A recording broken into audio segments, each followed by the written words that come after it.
जून महिन्यामध्ये अनेक शेतकऱ्यांनी आपल्या शेतामध्ये खरीपाच्या पेरणी केल्या होत्या, मात्र जुलै महिन्यात कुठलाही पाऊस न पडल्यामुळे तिथे अनेक शेतकऱ्यांची पिकं सुकू लागली होती, माना देखील टाकल्या होत्या. मात्र काल झालेल्या पावसामुळे काय कुठंतरी या शेतकऱ्यांना किंवा पिकांना मोठं चांगलं जीवदान मिळाले. मात्र जसा पाऊस पडला तसं पडलं नाही. मी आहे इथे वडखेडच्या शिवारामध्ये, माझ्यासोबत शेतकरी येतं, त्याच्या शेतामध्ये कोळपणीचं काम चालू आहे. आता काय सांगाल, तुम्ही कधी पेरणी केली होती आणि काय सध्याची परिस्थिती आहे?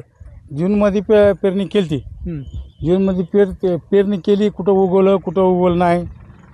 पुन्हा पावसाच्या ह्याच्यामुळं ते सगळं मानव टाकून दिल्यामुळं पुन्हा आत्ता काल परवाचा पाऊस पडल्यामुळं थोडं कुठं दिसते का अर्धे मरून गेलं. खरं तर हा पाऊस 15 दिवसानंतर पडला होता पाऊस. नाही, त्या पाऊस कुठं पडला कुठं नाही पडला, काय पडलं बी नाही. इकडं कुठं पडायचं तिथंच पडला, कुठं नाही पडायचं तिथंच पडला. तुमच्या शेतामध्ये काय तुम्ही काय लागवड मूग केली? लावले, मूग. किती एकर शेत आहे तुम्हाला? आम्हाला काही 1-1.5 एकर रान आहे, जास्ती नाही. किती आलाय खर्च बरं आता पण लावायला?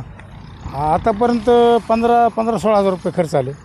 आता जुलै महिना चालू आहे, अजून बी ऐकलं का जसं पाहिजे पीक उगवलं नाहीये? नाही उगवलं ना, नाही उगवलं अजून. कसं पाहिजे तसं उगवलं नाही. कुठं तुटाळ पडलंय, सगळं तुटाळ बिटाळ सगळं पडलंय, काय उगवलं नाही. आता लेट पेरणी केल्यामुळे याचा काही परिणाम होईल का पिकावर? की त्याचं काय भरपूर परिणाम. उत्पन्न कमी हो, घटणार ना. काय लेट पेरणी केल्यामुळे उत्पन्न घटणारच. आणि उत्पन्न घटण्यामध्ये तुमच्या पैशामध्ये घट होणारच. सवालच ना त्याच्यामध्ये. पैशामध्ये घट होणारच, उत्पन्न घट होणार. कुठं उगवलं नाही, कुठं तुटाळ पडलंय, काय नाही, ते कुठं उगवलंच नाही. मग जनावर चाऱ्यांची काय परिस्थिती आहे सध्या?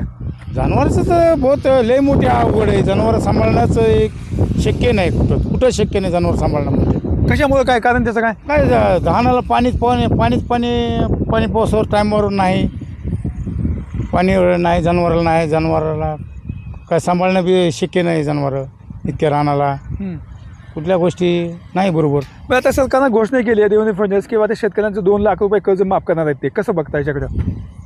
2 लाख करणारे केलं नाही अजून. त्यांनी घोषणा केली, अजून अंमलबजावणी झाली नाही झाली. मग केलं नाही. आमच्या तर अजून भेटलेले नाही, काय नाही भेटलेले. पण कसं पाहायचं शेतकरी, कसं पाहायचं याच्याकडे? काय शेतकऱ्याचं गंभीर परिस्थिती गंभीर आहे. शेतकऱ्याचं अवघड आहे. कुठवर कोणापाशी रडावा, काय विषय नाही त्याच्यामध्ये. काय केलं पाहिजे सरकार, तुम्हाला काय वाटतं? पण सरकार कर्जमाफ तर केलं विमा द्यावा लागेल. शेतकऱ्याचा सगळं त्याच्यावरच आहे. शेत याला ऊस आहे, ऊसाला काय वाढ नाही, काय नाही, काय लय अवघड झालं ते शेताला. गेल्या वर्षी तुम्हाला पीक विमा मिळाला होता का? कुठं भेटलं होतं, कोणाला नाही भेटलं होतं. आम्हाला तर भेटले बी नाही, विमा नाही भेटला. काय विमाचं काय आलं बी नाही आम्हाला, विमा भेटला नाही गेल्यावर. आता काय मागणी असं सरकारकडे तुमची शेतकरी म्हणून? शेतकऱ्यांना आम्हाला विमा द्यावा, आमचं इतकंच अपेक्षा. दुसरं काय अपेक्षा आहे? आम्ही काय त्यांना काय जाऊन भांडू शकत नाही भांडू शकत त्यांना. सध्या पिकाची परिस्थिती बरी आहे म्हणा की पाऊस? आत्ता काल पाऊस पडली म्हणून बरी. हे पीक ना, आता हे हे मूग गुडघ्याला लागला असता. हे लागलं नाही मूग, इतकंच कसं आहे, गुडघ्याला लागला असतं मुगाची तोडणी तर चालू झाली असते अजून 8 दिवस. अजून मोठा पाऊस झाला पाहिजे. मोठा पाऊस व्हायलाच पाहिजे. नाही झालं तर लय परिस्थिती बेकार होणार आहे परिस्थिती. आता आपण पाहू शकतो शेतकरी त्यांचं म्हणणं आहे की आता कुठं कालच्या पावसात फक्त पिकांना थोडा दिलासा भेटला, मग आता अजूनही मोठ्या पावसाची अपेक्षा शेतकऱ्याला लागलेली आहे. काही वेळापासून विकास वाघमारे, मी संभाजी मुंडे, परळी, बीड.